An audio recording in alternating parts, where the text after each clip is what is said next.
네, 여러분 안녕하십니까? 오늘 11월 13일 수요일 또 이충근 TV 촬영하는 날이 됐습니다. 트럼프 대통령이 대통령으로 당선 확정된 지 지금 한 며칠 지나지 않았지만은 세상이 대단히 크게 변하고 있다는 사실을 우리가 이제 몸소 체험하고 있습니다. 오늘 그 트럼프 대통령이 당선된 이후에 국제 정치가 많이 바뀌고 미국 정치도 바뀌는데 우리는 바로 트럼프 대통령이 만들어갈 세상, 그것을 우리한테 유리하게 사용할 수 있어야 됩니다. 제가 트럼프 대통령이 초래할 세상은 우리 그 대한민국을 위해서 아주 그 전략적으로 괜찮은 기회를 가져다 준다고 보는 편입니다. 그래서 오늘 그 강의 제목을 트럼프의 미국이 초래한 한국의 전략적 기회, 여러 가지가 있겠습니다만은 오늘 그 한두 가지 요약해서 말씀을 드리도록 하겠습니다. 이 기회를 잘 사용을 하면은 대한민국은 통일 강대국으로 가는 그런 길에 아주 쉽게 올라탈 수 있을 것이다 라는 생각을 하고 있습니다. 지난주에 그 트럼프 대통령이 당선돼서 사실은 우리는 트럼프 대통령이 당선될 것이라고 오래전부터 예측을 했었습니다. 그렇지만 대한민국 언론이라든가 대한민국 수많은 사람들이 의외다, 놀랬다라고 얘기하는데 그거는 그동안에 미국 선거 과정, 그 카말라 해리스의 정책, 트럼프의 정책 이런 것들에 대해서 제대로 알지 못했기 때문에 빚어진 그런 그 오해였다고 생각을 합니다. 미국에서 제일 큰 신문이죠. 월스트리트 저널에 트럼프 트라이엄프스 어게인, 트럼프가 다시 이겼다. 그리고 트럼프가 이제 승리 연설을 하는 날 미국을 다시 골든에이지라는 게 뭡니까? 황금 시대로 만들겠다라고 이제 국민들한테 약속을 했습니다. 미국 역사의 그 두 번째 기록이 되겠습니다. 한번 임기를 거르고 또다시 대통령이 돼가지고 대수로 45대 47대 대통령이 되는데 22대 대통령이었던 그 글로버 클리블랜드가 24대도 했죠. 바로 이제 그 두 번째 대통령이 됐습니다. 요번 선거는 압승입니다. 압승. 312석 대 226, 312표 대 226으로 한편이 300표가 넘으면 압승이라고 얘기를 하죠. 그리고 또 놀라운 것은 이 공화당이 미국 상원을 재패를 했습니다. 53대 47로 4석이 증가해가지고 공화당이 민주당을 상원에서 제압을 했고, 그리고 이제 미국이 하원 의원은 아직도 100% 선거 결과가 나오지 않았습니다만은 218석이 넘으면은 이제 과반을 확보하는데 어제까지 216석 공화당이 이제 지금 당선이 확정됐습니다. 그리고 지금 두 개 되면은 218, 그러니까 과반이 넘는 거는 거의 확실합니다. 그러다 보니까 대통령, 상원, 하원을 다 장악을 했고, 그리고 이제 미국 주지사 선거도 50명이 다 한 것은 아닌데 이번에 또 몇 명 했는데 이제 결과상으로 보니까 공화당 주가 27개, 민주당 주가 23개. 그래서 이번에 정말 공화당이 압승을 했다라고 말씀을 드릴 수가 있습니다. 선거 막바지에 트럼프 진영이 사용한 그 재미있는 밈인데 영어로 이렇게 되어 있습니다. impeached, 탄핵당했다. arrested, 체포도 당했다. convicted, 이거는 유죄 판결 받았다. shot, 총알도 맞았다. still standing, 그렇지만은 지금 아직도 서 있다. 참 이번 그 대통령 선거는 미국 역사의 그 드라마입니다. 이런 선거를 제가 몇십 년 동안 미국 정치를 보면서 처음 봤습니다. 근데 결국은 이런 모든 역경을 다 뚫고 국민의 압도적인 지지를 받아가지고 이런 이런 것들이 다 무죄로 될 확률이 아주 높습니다. 국민들이 심판을 한 것이죠. 미국 국민들이 트럼프를 택한 겁니다. 그리고 이제 미국에 우리가 공화당을 레드 스테이트, 민주당을 블루 스테이트라고 얘기하는데 그 주 단위로 그렇고 카운티별로 했더니만은 대도시 몇 개 빼놓고는 전부 공화당이다. 그래서 그 지역으로는 85%가량 공화당이고 15%가 민주당이다. 대도시 지역, 해안가 대도시 몇 개만 민주당이라는 이런 그 지도를 마침 그 일론 머스크가 자기 그 X에도 올려놨습니다. 그리고 이제 이렇게 재밌게 썼어요. They say red light helps you sleep better. 빨간 불을 켰을 때 더 잠을 잘한다고들 사람들이 말합디다라고 이렇게 얘기를 했는데 이거 올려놓은 날이 11월 8일인데 지금 이제 한 4일 정도 됐는데 그림을 이 지도를 본 사람이 1억 4,300만이 넘더라고요. 전 그 X라는 매체가 가지는 그 어마어마한 위력입니다. 예, 그리고 이제 미국 폭스뉴스도 트럼프 대통령이 당선되는데 기여를 했을 겁니다. 여러분들이 보시는 그 샤인 해니티라는 뭐 폭스뉴스의 대표 앵커죠. 이 사람이 트럼프가 당선되자마자 세상이 알아서 변하고 있다. 아직 대통령 취임하기도 한참 남았는데 당선되자마자 세상이 변한다 하고서 몇 가지를 재미있게 정리해서 보도를 한 걸 봤습니다. 탈레반이 미국하고 새로운 관계를 맺고 싶다라고 얘기를 했대요. 그리고 중국이 미국과 평화적으로 공존하고 싶다라고 얘기했답니다. 바이든 때는 참 시진핑이 미국을 좀 우습게 보고 엄청나게 공세적으로 나갔습니다. 트럼프가 당선되자마자 미국과 평화 공존하고 싶다. 그리고 러시아 푸틴이 트럼프랑 대화할 준비가 다 돼 있다라고 얘기했답니다. 꼬랑지들 다 내리는 것이죠. 그리고 멕시코가 말이죠. 멕시코에서 그냥 이민이 1년에 500만씩 2천만 명이 지금 들어왔다고 그러는데 멕시코 정부가 방관하거나 오히려 뒤에서 이제 밀어줬습니다. 그래서 그냥 수십 명이 떼져가지고 미국으로 오는데 미국으로 오던 그 이민 군단이 와해되고 멕시코가 이제 보내지 않는 거예요. 이민 군단이 와해됐다. 불법 이민 군단이. 그리고 EU가 유럽연합이죠. 미국과 사사건건 이제 갈등을 벌였는데 러시아 가스가 아니라 미국 가스를 앞으로 수입하겠다라고 얘기했대요. 그리고 스톡마켓 주식시장이 역사상 최고로 올랐습니다. 특히 이번에 1등 공신인 일론 머스크의 테슬라는 그냥 몇십 %가 하루에 오르는 이런 기염을 토했고 비트코인도 트럼프 시대가 되면은 이 수지가 맞을 거라고 예상이 되는데 비트코인도 레코드 하이 역사상 최고 기록으로 올랐다라는 말이 있습니다. 그리고 미국에서 이제 가장 블루 스테이트 중에 하나가 뉴욕주입니다. 이민자들을 정말 극진하게 대우를 해요. 미국 시민들은 좀 별로 이렇게 대우 안 해주면서 이민자들한테 돈도 주고 호텔에서 재워주기도 하고 그런데 그 계획을 끝내겠다라고 뉴욕주가 발표를 했대요. 불법 이민 더 이상 도와주지 않겠다. 그리고 카타르가 하마스 그 지도자들을 숨겨주고 있었는데 카타르가 그 하마스 지도자들한테 나가라고 그랬습니다. 출국. 그리고 하마스가 이제 이스라엘하고 전쟁을 관두겠다라는 식으로 얘기를 했다. 그러니까 지도자 한 사람이 바뀌고 아직 대통령도 되지 않았는데 세계가 바뀌고 있다라고 이제 샤인 해니티 그 앵커가 얘기를 하고 있습니다. 맞는 얘기죠. 제가 그 대통령 선거 끝난 다음에 매주 한 편씩 쓰는 그 신문에 기고를 했는데 스카이데일리라는 데 제가 기고를 하고 있습니다. 못 믿을 미국 주류 언론 그걸 따라간 한국 매체 해가지고 제가 좀 비판적으로 우리나라 언론이 지금 계속 틀리면 안 됩니다. 그리고 우리의 제일 중요한 동맹국에서 이제 일이 일어나는 거를 이렇게 그 오보를 이렇게 했다는 것은 좀 말이 안 된다는 생각이 들어가지고 비판적인 글을 썼는데 이것을 이렇게 크게 일면에다가 실었더라고요 보니까. 그래서 정확하게 예측을 하고 그리고 미국 대통령이 누구냐를 우리가 감정적으로 편들면 안 됩니다. 누가 되더라도 우리 편이 되게 만드는 것이 우리가 해야 할 일이죠. 그런데 지금 이 트럼프가 돼갖고 큰일 났다라고 얘기를 하고 트럼프를 비판하고 이런 견해도 있는 것 같은데 그거는 잘못된 것이라고 저는 생각을 합니다. 바로 그 스카이데일리에 재미있는 만평이 실렸는데 아주 이 촌철살인이라고 얘기할 수 있습니다. 트럼프 2.0의 대전략 해가지고 러시아가 아니라 중국이 주적이다. 이 상식이 지난 4년 동안 몰상식이 됐던 시대입니다. 미국의 주적이 어떻게 러시아입니까?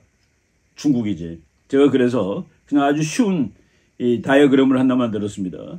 미국 경제력을 100이라고 봤을 때 지금 미국한테 가장 근접한 나라가 중국인데 65쯤 됩니다. 한 3분의 2 정도 따라왔습니다. 이제 앞으로 더 내려갈 거예요. 지금 피크라고 보시면 됩니다. 그리고 러시아의 GDP는 미국의 13%, 7분의 1, 8분의 1 그 정도밖에 안 됩니다. 그러면은 미국이 중국, 러시아가 둘 다 성격이 다른 나라고 독재 국가인데 그럼 미국이 중국을 주적으로 삼아야지 러시아를 주적으로 삼는 게 말이 됩니까? 그런데 바이든 때는 중국이 아니라 러시아를 오히려 주적으로 삼는 그런 그 엉터리 외교 정책을 했었다. 여러분들이 벤 다이어그램 보시면은 그냥 알겠죠. 네, 지금 이제 진행 중이지만은 미국의 그 장관들 막 이제 무지하게 빨리 하더라고 이번에는. 1기 때는 뭐 한참 걸렸는데 지금 임기 아직 시작도 안 되고 당선된 지 일주일밖에 안 됐는데 그 웬만한 주요한 요직을 다 지금 채워가고 있습니다. 제가 국방장관하고 국무장관만 얘기해 보겠습니다. 국무장관으로 마르코 루비오라는 플로리다주 상원의원을 이 사람은 그 8년 전에는 트럼프하고 경합했던 그 대통령 후보이기도 했었습니다. 지금 이제 트럼프랑 아주 가까운 그런 사이가 됐는데 트럼프가 김정은이를 만나가지고 싱가포르에서 회의를 한 다음에 그 1차 회의는 그래도 기대할 만했었죠. 1차 회의를 한 다음에 트럼프가 칭찬을 했습니다. 그 김정은이 그 괜찮다고 말이 되는 사람이라고. 그러니까 마르코 루비오가 그날 자기 그때 트위터죠. 지금 엑스로 바뀐 트위터에다가 트럼프를 비판하면서 쓴 글입니다. 김정은에 대한 미국 신임 국무장관이 어떻게 생각하고 있는지를 노골적으로 보여주는 그런 말인데 제가 그냥 한국말로 번역했었던 겁니다. 김정은에게 아부에서 좋은 거래를 하려는 것은 알고 있지만 트럼프가 그렇게 말하는 걸 이해한다는 얘기입니다. 그는 절대로 트럼프 대통령 말처럼 재능 있는 인물은 아니다. 아버지와 할아버지로부터 가업을 물려받은 꾀자로서 어떤 민주주의 국가에서든 선거로서는 유기견이라는 게 뭡니까? 길거리에 돌아다니는 개예요.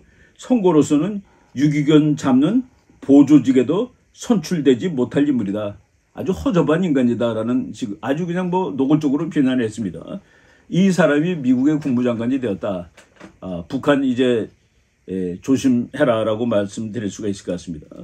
그리고 오늘 이제 또 이 미국의 국방장관으로 내정됐는데 1980년생입니다. 44살밖에 안 된 아주 젊은 친구인데 제가 그 폭스뉴스를 자주 보기 때문에 아주 그 친숙한 폭스뉴스의 그 앵커는 아니고 폭스뉴스에 그 여러 명 나오는 데서 이제 나와가지고 뉴스 전달해주고 그러는 젊은 친구예요.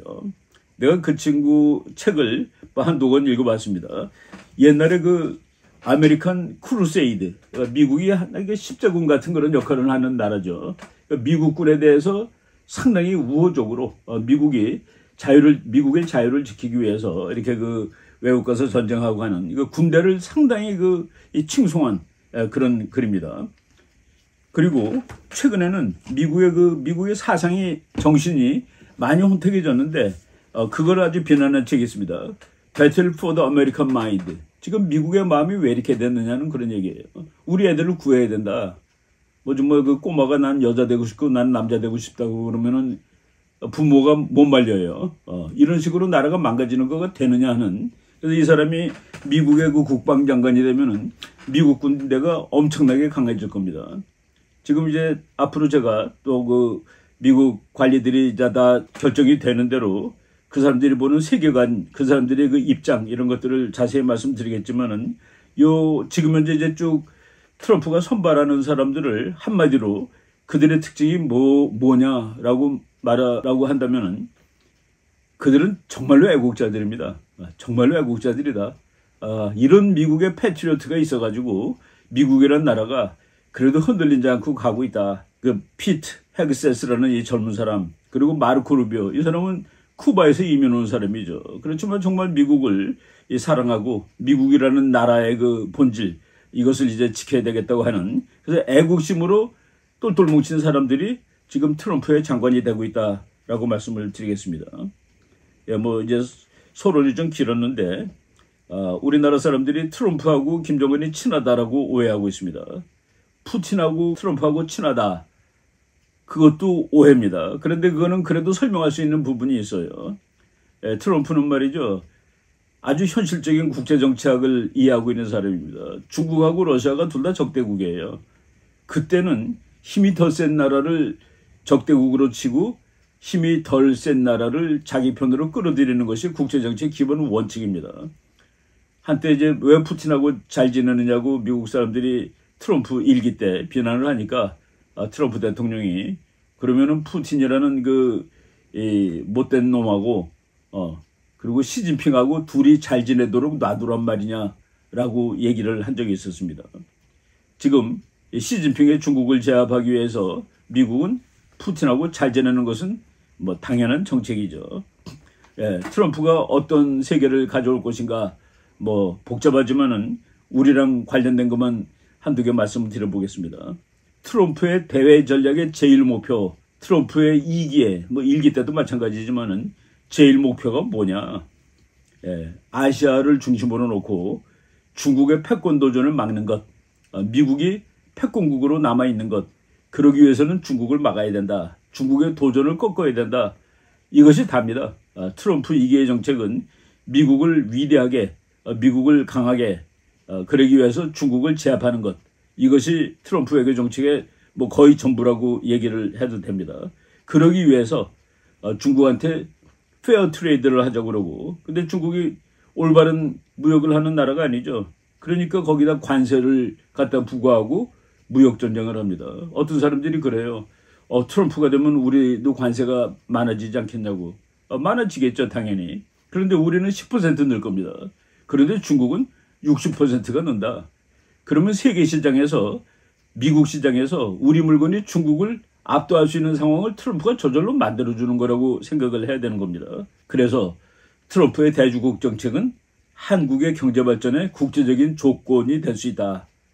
중국을 약화시키기 때문에 중국이 약화되면은 북한이 약화되는 겁니다. 그리고 중국이 약화되면은 우리가 통일할 가능성이 높아지고 중국이 약화되면은 우리한테 대한 위협이 줄어든다라고 생각을 하는 것이 옳은 일인데 지금 트럼프가 바로 중국을 약화시키는 이 작업에 정말 팔걷고 나설 것이라고 생각합니다. 그리고 지금 중국 군사력이 막 엄청나게 커지고 있죠. 그 중에서도 제일 빨리 커지는 것이 해군력입니다. 이거를 트럼프 1기 때 막으려고 했는데 결국은 막지를 못했고 지금 바이든 때 돼서 상황이 아주 악화됐습니다. 그래서 이제 트럼프 2기는 중국의 해군력을 어떻게 막을 것이냐라는 것이 가장 큰 관심이고 고민인데 그것이 바로 우리의 대단한 기회가 된다라고 말씀을 드리는 겁니다. 트럼프의 군사 전략은 손자병법입니다. 손자병법이에요. 저는 말이죠. 어떤 사람이 해리스가 됐으면은 어떻게 됐을까? 해리스가 됐으면 2, 3년 이내에 대만에서 전쟁 날 가능성이 있다. 우리도 되게 힘들어질 거다. 트럼프가 됐기 때문에 대만에서 전쟁 날 가능성은 훨씬 작아졌다. 줄어들었다. 라고 얘기를 합니다. 대만 전쟁 나면 그건 우리의 전쟁이나 거의 마찬가지가 되는 겁니다.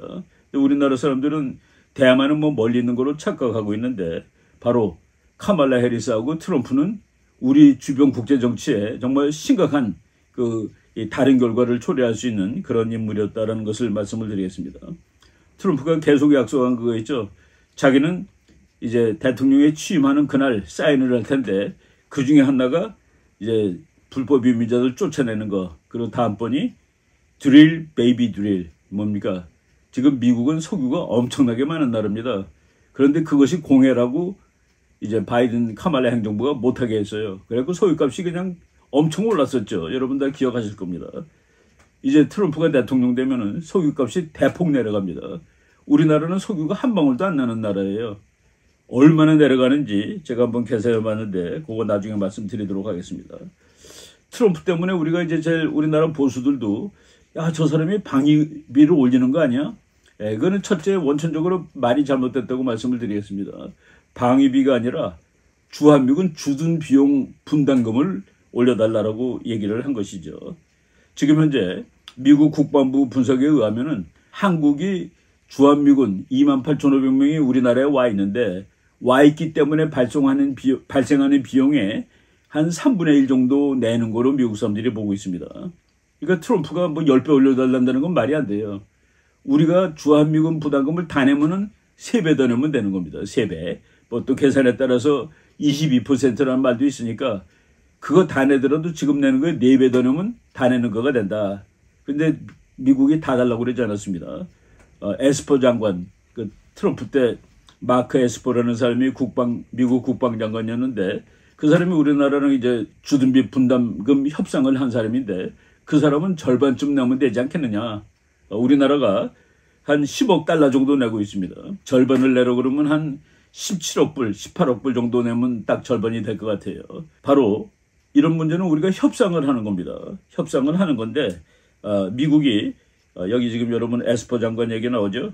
이 사람도 뭐 그냥 그 장관을 오래 하진 않았습니다만은 트럼프 때 한국하고 주둔비 협상을 했던 사람이고 절반쯤 내면 된다. 그리고 일본은 참고로 75% 정도를 지금 내고 있습니다. 일본에 있는 이 주일미군 주둔비죠. 여러분 뭐 이 도표 보면은 이제 한국 주둔비가 원래 그 미군이 1950년에 한국 전쟁 때 와가지고 이제까지 한국에 주둔하고 있는데 90년까지는 주둔비를 우리가 내지 않았습니다. 미국이 다 했는데 91년부터 우리가 이제 경제가 우리는 좋아졌고 미국은 또 여러모로 이제 좀 피곤해지고 그리고 냉전이 끝났으니까 90년에 한국한테 분담금을 좀 내라 그래가지고 우리가 쭉 내고 있고 2024년 환율 기준으로 한 10억 달러 정도 내고 있다. 10억 달러가 얼마나 큰 돈이냐. 우리나라 국가 예산의 500분의 1입니다. 10억 달러가. 그리고 우리나라 GDP의 2000분의 1입니다. 그러니까 그 돈이 커 보이더라도 대한민국 경제력에 비하면 그렇게 큰 돈은 아니다라고 생각을 하고 있습니다. 그러니까 미국 정부 측에서 계산할 때 한국의 주둔 비용이 한 35억 달러 정도 된다. 우리가 지금 10억 불 내니까 3분의 1 조금 덜 내는 것이죠. 그걸 한 절반쯤으로 올려달라라는 것이 미국 얘기고 그건 우리가 잘 협상을 하면 된다. 그리고 그 돈은 다른 것에 비교할 때 다른 거하고 비교할 때 그렇게 큰 돈이 안 된다. 다른 거가 뭐냐를 한번 말씀드려 보겠습니다. 그거 하기 전에 카말라 해리스가 막판에 우리나라 기자들한테 뭐 편지 보냈대요. 한국이 이미 상당한 분담금을 내고 있다. 트럼프는 한국을 머신이라고 그랬는데 해리스는 우리나라가 이미 분담금을 내고 있다. 그래서 해리스가 훨씬 더 좋은 사람이다. 라고 우리나라 신문에 이렇게 얘기를 했더라고요. 이게 미국의 입장에서 보면 이렇게 말하는 것이 더 맞겠죠. 한국 많이 내고 있어요. 그렇지만 더 내야 됩니다. 라는 것이 미국 대통령으로 미국 신문이 보기에 더 맞는 거 아니겠습니까? 뭐 아무튼 제가 지금 세계 국방비가 GDP에서 어느 정도 되느냐 봤더니 미국이 3.4%를 씁니다. 중국은 1.7%, 중국이 생각보다 GDP 비율 국방비가 낮은 나라예요. 러시아 GDP분의 국방비가 6.3%, 그리고 인디아가 2.4%, 사우디아라비아 7.1%, 그리고 이스라엘 5.3%, 폴란드 3.8%, 우리나라 2.8%. 그러니까 우리나라는 우리나라 수준의 국가안보, 우리나라는 뭐 국가안보가 좋은 나라는 아니죠. 거기에 비하면 그렇게 많은 국방비를 쓰는 것은 아니다. 저는 뭐 그냥 학자로서 한 3% 정도 쓰는 것이 맞다라고 이제 주장을 했었습니다. 그거 보고서 그거 말고 이제 그 트럼프가 초래할 경제적 이득을 한번 우리가 얘기를 해보겠습니다. 트럼프가 대통령 되자마자 뭐 주가가 폭등하고 뭐 그냥 뭐 엄청나게 경제가 좋아지는데 지금 트럼프가 이제 대통령 되는 1월 20일 날 사인할 거가 뭐냐면은 석유를 팔아. 여러분 지도 한번 보시겠습니다. 미국의 지도인데 이 빨간색으로 칠해진 것이 미국에서 그 셰일가스가 나오는 곳입니다. 이 셰일가스가 정말 그 양이 어마어마하게 많습니다. 이거를 미국 혼자 쓰면은 500년 쓸 수 있는 양이라고 할 정도로, 그래서 이제 석유 문제는 없습니다. 트럼프 일기 때 석유를 엄청나게 파댔기 때문에 국제유가가 쭉 내려가고 미국이 세계에서 석유를 제일 많이 생산하는 나라, 그리고 심지어는 석유를 수출하는 나라, 그리고 석유 에너지가 독립된 나라로 이제 미국이 자리를 잡았었는데 카말라 해리스 그리고 바이든 정부가 된다면 그냥 그날로 이것은 공해 산업이다 그래가지고 막 차단을 해가지고 석유값이 뭐 천정부지로 올랐던 것을 여러분 다 기억할 수 있을 겁니다. 트럼프가 이제 다시 드릴 베이비 드릴, 그날부터 엄청나게 파가지고 에너지 독립국이 될 것이다. 미국이 에너지 독립국이 되면은 국제유가, 미국한테 팔던 석유, 사우디아라비아 석유가 다 남아요. 그래서 그것이 거의 절반으로 내려갑니다. 사실 보면은. 그렇게 되면 우리나라 석유 쓰는 값이 절반이 된다라는 그런 얘기가 되겠죠. 한번 실질적으로 계산을 해보겠습니다. 트럼프 4년 이미 대통령 했었으니까 바이든 4년 국제 유가 평균을 내보니까 트럼프 때는 1배럴당 62,126원이었습니다. 바이든 때는 105,145원, 그러니까 한 43,000원 정도씩 배럴당 더 비싸요. 근데 우리나라가 하루에 260만 배럴을 씁니다. 그러니까 트럼프 때보다 바이든 때 우리나라 사람은 기름값으로 하루에 1,116억 원씩 더 주고 살았습니다. 트럼프 대통령이 협상할 때 우리가 9천억을 내고 있었는데 한 1조 3천억 달라고 그런 겁니다.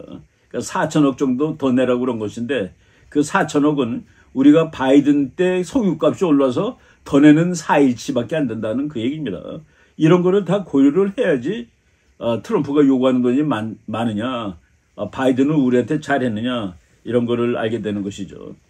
예, 뭐 트럼프가 뭐 얼마 달랬는지 뭐 우리 그냥 얼마 달랬다고 칩시다. 뭐 100억 달러라고 쳐요. 그런데 트럼프가 다시 대통령이 돼가지고 기름값이 지난 4년 전하고 같아진다면은 우리나라는 1년에 50조가 돈이 남습니다. 50조. 그러니까 트럼프가 달래는 거 다 줘도 남아요. 근데 그러니까 달랠 수도 없고, 왜? 우리가 이미 3분의 1 정도 내는데 무슨 10배를 내요? 미국은 총알값이나 대포할 값을 받는 나라는 아닙니다. 미국이 방위비를 올리려고 그런 나라들이 있어요. 유럽 나라들한테 그렇습니다. 그는 무슨 뜻이냐면은 그 방위비를 나한테 내라가 아니라 니네가 GDP의 1몇 %밖에 국방비를 안 쓰는데 2% 정도 써야 되지 않겠어 라고 얘기한 겁니다. 그래서 그 용어가 완전히 다르다. 그래서 트럼프가 되면은 지난 그 바이든 앞에 4년을 평균을 내보니까 우리나라 기름값이 1년에 50조 원 정도 절약이 된다. 그러니까 그러면은 그거 가지고서 다른 걸 다 계산할 수 있다는 얘기입니다. 여러분, 바이든 대통령 때 미국 기름값이 우리나라는 거의 맘먹게 올랐습니다. 1갤론이 한 4리터 되는데 7달러 59, 그러니까 뭐 한 10,000원 되는 거죠. 그러니까 1리터에 2천 몇백 원이에요. 우리나라도 1리터에 2,200원, 뭐 2,400원. 이건 제가 여의도 어디 지나가다가 찍었던 사진입니다. 2,285원으로 되어 있습니다. 요즘 한 1,700원 정도 되죠. 500원 내려가지 않았습니까? 트럼프가 되면 1,400원, 1,300원으로 다시 내려갑니다. 우리 개인 사정도 훨씬 좋아질 거다라고 얘기를 하는 것이죠. 트럼프 때 이제 기름값을 보니까 2020년 트럼프 4년 차죠. 배럴당 39불 68까지 내려갔어요. 그런데 바이든이 된 그 두 번째 해 94불 53, 2배도 넘었습니다. 이런 거를 다 고려해서 누가 대통령이 됐을 때 우리한테 더 유리하다 이런 것을 계산할 수 있죠. 이거 뭐 제가 여러 번 썼지만은 트럼프가 한국에 대해서 어떤 생각을 가지고 있느냐. 그 10만 명 앞에서 10만 명을 흥분시키기 위해서 유세할 때 쓴 말 이런 거를 우리가 인용하면 안 됩니다. 트럼프가 대한민국 국회에서 했던 말 참 명문연설을 했죠. 미국의 힘, 결의를 의심하는 자는 우리의 과거를 보고 더 이상 의심하지 마세요. 우리는 미국이나 동맹국이 협박 혹은 공격받는 것을 허용하지 않습니다. 우리가 지키기 위해서 싸우고 목숨을 걸었던 이곳 한국에서 최악의 잔혹, 즉 전쟁입니다. 전쟁이 다시 반복되지 않도록 할 것입니다. 이 사람이 대한민국과의 이 동맹을 우습게 보는 사람이에요. 김정은과 친하다는 사람은 이 문장을 읽어보시면 됩니다. 북한은 당신의 할아버지가 그렸던 천국이 아닙니다. 그 누구도 가서는 안 되는 지옥입니다. 하지만 당신이 하나님과 인간에 대해 지은 범죄에도 불구하고 우리는 나은 미래를 위한 길을 제공할 준비가 되어 있습니다. 김정일이가 하나님과 인간에 대해서 저지른 죄가 많다라고 얘기한 사람입니다. 북한의 핵을 뺏을 사람이지 북한하고 잘 지내요? 잘 지낸다고 합치십시다. 왜 잘 지낼까요? 싸우지 않고 핵을 뺏으려고 잘 지내겠죠. 이런 거를 우리가 잘 알아야 되겠다는 얘기입니다. 지금 트럼프가 몰아서 비난했던 나라 중에 하나가 일본입니다. 일본과 대만이 전부 한국과 더불어서 저 잘 사는데 도대체 방위비 안 내는 녀석들이야 라고 8년 전에 트럼프가 얘기를 했죠. 그런데 일본 아베는 트럼프랑 얼마나 외교를 잘했습니까? 뭐 정말 제일 친하다고 이 트럼프가 얘기할 정도입니다. 그래서 일본은 자기가 원하는 것을 지금 현재 다 가졌습니다. 다 가졌다는 게 뭐냐? 일본 헌법은 전쟁 못하는 나라죠. 근데 일본은 미국이 우리랑 같이 전쟁해. 우리와 못할 일이 없는 나라야. 라까지 말할 정도로 일본은 그동안 미국하고 외교를 잘했다는 얘기입니다. 여러분 여기 그 트럼프 인형을 큰 거를 만들었는데 요번 지난 9월 달에 오사카에서 트럼프를 지지하는 일본 사람들이 이 트럼프 인형을 끌고 퍼레이드를 벌였습니다. 뭐 그것뿐만이 아니라 일본 사람들은 미국에서도 트럼프를 지지하는 데모도 많이 했고 몇 년 전에도 4년 전에도 트럼프를 위한 시가 행진을 했습니다. 보니까 티셔츠도 있더라고요. Japanese for Trump 2024라는 이렇게 그 일본은 대놓고 트럼프하고 외교를 해가지고 지금 이제 트럼프가 당선돼가지고 제일 득을 볼 나라 중에 하나가 일본 그리고 이스라엘이라고 생각이 됩니다. 예. 얼마 전에 기시다 수상이 바이든을 만났죠. 그리고 며칠 있다가 일본의 전 총리, 일본의 아소다로 총리가 그 트럼프의 그 선거 사무실을 방문해가지고 만났어요. 그랬더니 트럼프가 그랬습니다. 아베 신조는 정말 좋은 친구였고 진정으로 훌륭한 분이었다. 우리는 일본 국민들을 존경합니다. 예, 트럼프가 대한민국 국민도 존경합니다. 우리나라 시민들이 트럼프가 왔을 때 정말 그 못된 짓을 해가지고 트럼프가 그 제대로 길도 못 가고 역주행을 해야 될 정도로 이렇게 데모도 하고 그랬었는데 그때 많은 또 한국 시민들은 트럼프를 이제 환영을 했었죠. 여러분들이 그 사진 보십니다. 바이든이 이제 재작년에 한 말이에요. 일본 기시다 총리가 군사력을 막 늘려줘서 고맙다. 군사력을 늘려서 너무 고맙다. 그리고 막강한 일본의 군사력과 막강한 미일 동맹은 이 지역의 선한 힘이다. 라고 얘기했습니다. 그리고 미국과 일본은 함께 하지 못할 일이 없다. 전쟁을 함께 할 수 있다. 그러니까 일본은 헌법상으로 전쟁을 못하는 나라인데 그 헌법을 써준 나라가 미국인데 그냥 졸지에 미국으로부터 함께 전쟁하자는 오퍼까지 받는 그런 외교를 했다라는 얘기입니다. 예, 미국은 말이죠. 아시아가 지금 상식적으로 아시아가 유럽보다 훨씬 돈도 많고 뭐 힘이 더 셉니다. 그러니까 미국이 아시아랑 잘 지내는 것은 너무나도 자연적인 논리예요. 그런데 그 자연적인 논리가 바이든 해리스 행정부 때 유럽으로 중심이 넘어갔습니다. 이걸 다시 이제 아시아로 돌리는데 트럼프가 뭐 TPP에서 탈퇴하고 그랬었습니다. 7년 전, 8년 전에. 미국이란 나라가 거기서 탈퇴하는 것은 이제 난 너네랑 아내가 아니라 내가 혼자 할 거야 그런 뜻입니다. 미국이란 나라가 원래 초강대국이기 때문에 누구와 함께 하는 것보다는 그 일방주의적으로 하는 것을 선호합니다. 그때 그 태국에서 그 어떤 학자가 쓴 거예요. 태국의 출라롱콘 대학에서 나온 그 보고서인데 미국이 동아시아에서 손을 뗀다는 것은 거의 가능성이 없는 일입니다. 왜냐하면 미국의 아시아 게임의 핵심적인 다이나믹은 미국의 하드 파워를 이 지역에 투사하는 데 있는 것이지 단지 미국 기업들의 산만한 이익을 증진하고 보호하기 위한 것만은 아니기 때문입니다. 미국이라는 그 막강한 나라는 그 힘 자체를 여기다 투사하기를 원하는 겁니다. 무슨 경제 이런 것이 아니라 이거는 그 강대국의 본질이죠.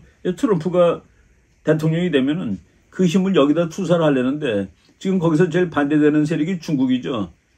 중국에서도 또 지금 제일 미국한테 위협은 중국의 해군이죠. 예, 거기서 저는 우리나라가 끝내주는 전략적 기회가 왔다라고 보는 겁니다. 예, 지난 4월 달에 미국의 헤리티지 연구소에서 보고서가 나왔는데 헤리티지 연구소가 오커스 뭐 아시아에 있는 그 동맹이죠. 그 동맹을 좀 더 발전시켜야 된다라고 얘기를 하면서 이 보고서에 무슨 내용이 들어가 있냐면은 지금 중국은 군함을 무지하게 빨리 만들어내고 있다. 근데 미국은 지금 군함을 그렇게 빨리 만들지 못한다. 그러니까 이제 CNN이 보고하기는 그랬습니다. 중국이 3대 만들 때 미국은 1대밖에 못 만든다. 그런데 헤리티지는 군함 등을 생산하기 위해서 한국 조선소와 라이선스 계약을 체결해야 된다. 이게 헤리티지 재단은 트럼프가 가장 신뢰하는 연구소입니다. 그 연구소 보고서에 지난 4월 달에 한국 보고 군함 만들어 달래야 된다. 그래야지 중국과 싸우는 그 문제를 해결할 수 있다고 나온 겁니다. 예. 그리고 카를로스 델 토로 미국 해군 장관입니다. 이 사람이 한국에 와서 한국의 군함 건조 능력을 직접 눈으로 보고 그리고 정말 극찬했습니다. 너네들이 이렇게 그 어마어마한 해군 시설을 가지고 있구나라고 격찬을 했죠.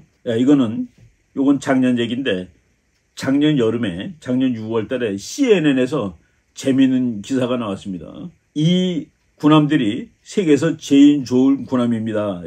그 기사 제목이에요. These may be the world's best warships. 이것들이 세계에서 가장 좋은 군함들입니다.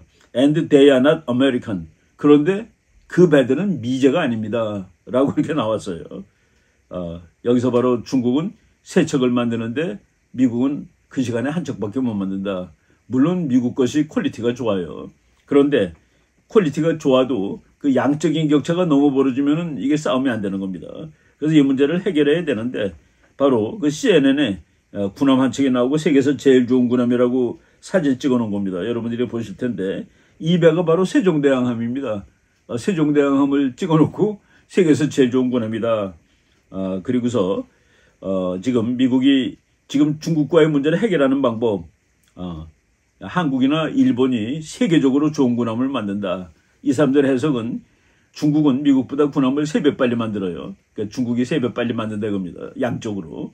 그런데 한국은 미국 정도의 군함을 중국과 같은 속도로 만든다라고 이렇게 그 칭찬을 하고 있습니다.